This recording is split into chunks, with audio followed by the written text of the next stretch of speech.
کوئی وہاں پر اسپیکولیشن تھی اس دھماکے سے پہلے؟ کوئی خطرہ تھا؟ کبھی کسی نے اظہار کیا اس بات کا کہ یہاں اسلام آباد کورٹس میں دوبارہ حملہ ہو سکتا ہے؟ کیونکہ جب افتخار چودھری صاحب کی کیمپین چل رہی تھی اس وقت وہ آئے تھے تو تب ایک دھماکہ ہوا تھا. اب ان دنوں میں کچھ تھا اس قسم کا سلسلہ؟ دیکھیے ایسے تو ہمیں کوئی تھریٹ نہیں تھا اس طرح کا کوئی حملہ ہوگا، لیکن جب ہماری ڈپٹی کمشنر اسلام آباد سے میٹنگ ہوئی تو فرسٹ میٹنگ میں ہم نے ڈپٹی کمشنر صاحب سے کہا کہ سیکورٹی کنسرنز ہیں، ہمارے اسکینرز خراب ہیں، سیکورٹی میجرمنٹس کوئی نہیں ہے، آپ مہربانی کر کے آئیں، وزٹ کریں وہاں پر اور وہاں پر دیکھیں کہ سیکورٹی کی کتنی مخدوش حالت ہے.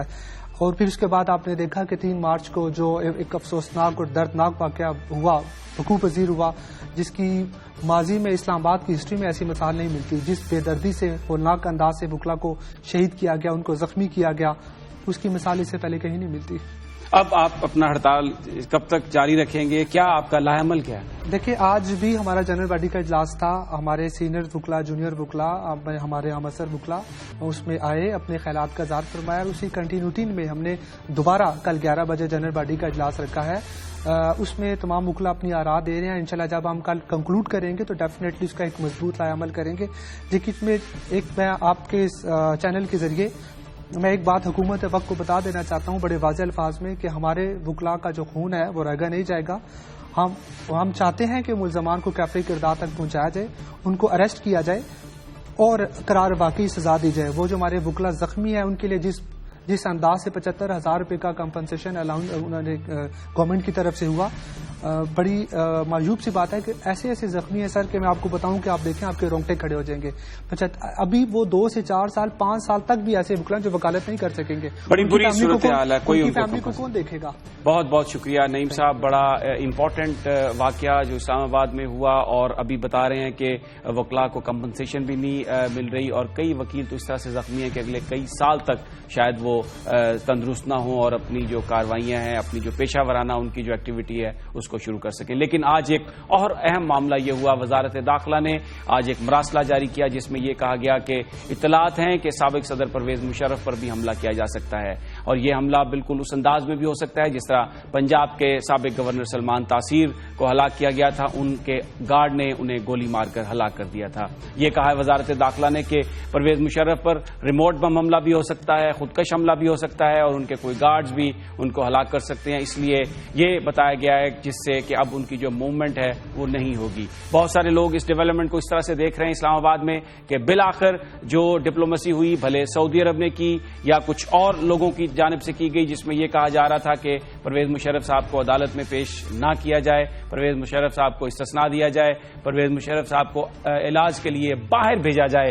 لگتا ہے وہ ساری جو انویزیبل ہینڈز تھے جو کر رہے تھے اب اس کے اثرات سامنے آنا شروع ہو گئے ہیں. وزارت داخلہ کی اس رپورٹ کے بعد اب اس بات کا کوئی امکان نہیں کہ پرویز مشرف صاحب عدالت میں پیش ہوں گے، کیونکہ وزارت داخلہ پاکستان کی خود کہہ رہی ہے کہ ان کی جان کو خطرہ ہے، ان پر حملہ ہو سکتا ہے اور ان کی موومنٹ کو ریسٹرکٹ کیا جائے، ان کی موومنٹ نہ کی جائے، جس کا مطلب یہ ہے کہ وہ AFIC میں رہیں گے، وہیں پر اپنا علاج کرائیں گے، اور اگر ان کو ضرورت پڑی تو ہو سکتا ہے وہ بیرون ملک بھی چلے جائیں. اور یہی وزارت داخلہ، یہی پاکستان کی سیاسی قیادت جو یہ کہتی رہی ہے کہ نہ ان کو استثناء ملے گا اس طرح سے کہ عدالت میں وہ پیش نہ ہوں، اور یہ بھی ان کو کہا گیا کہ انہیں باہر جانے کی اجازت نہیں دی جائے گی. لیکن اب جو شواہد ہیں، جو اسلام آباد میں اس وقت اسپیکولیشن ہے، جو لوگ بتا رہے ہیں کہ اس بات کا بہت بڑا قوی امکان ہے کہ پرویز مشرف صاحب علاج کے لیے باہر بھی چلے جائیں گے. وزارت داخلہ کی اس رپورٹ کے بعد اس بات کا کوئی امکان نہیں کہ وہ عدالت میں پیش ہوں. اب اگر وہ عدالت میں پیش نہیں ہوتے تو اس کا مطلب ہے ان پر فرد جرم بھی عائد نہیں ہو سکتی، اور یہی وہ نقطہ تھا. پرویز مشرف کے وکلاء یہی کہتے رہے کہ ان پر فرد جرم عائد نہیں ہو سکتی جب تک اس بات کا فیصلہ نہ ہو جائے کہ یہ جو عدالت ہے اس کی تشکیل آئینی ہے، اس کی تشکیل غیر قانونی نہیں. اگرچہ اسلام آباد ہائی کورٹ اس کا فیصلہ دے چکی ہے، لیکن اس حوالے سے سپریم کورٹ میں ایک اپیل موجود ہے، اور اب نظر یہ آ رہا ہے کہ سابق صدر پرویز مشرف پر فرد جرم عائد نہیں ہو سکے گی، اس لیے کہ حفاظت کے پیش نظر، سیکیورٹی کے پیش نظر وہ پیش نہیں ہوں گے عدالتوں میں، اور اس بات کا بھی امکان ہے کہ وہ شاید باہر چلے جائیں. وہی جو ماضی میں ہوتا رہا ہے، نظریہ ضرورت کہا تو جاتا ہے کہ دفن ہو گیا، لیکن بڑے آدمی انٹچیبلز، نظریہ ضرورت ان کے لیے موجود. یہ قانون شاید صرف غریب پاکستانیوں کے لیے ہے جن کی کوئی پہنچ نہیں، جن کی کوئی سفارش نہیں. یقیناً قانون کا ہاتھ ان کو اپنی جکڑ میں لیتا ہے. ناظرین، یہ تھا آج کا پروگرام. کل پھر آپ سے ملاقات ہوگی ٹاپ سٹوری میں. اجازت دیجیے. اللہ نگہبان. ہیں.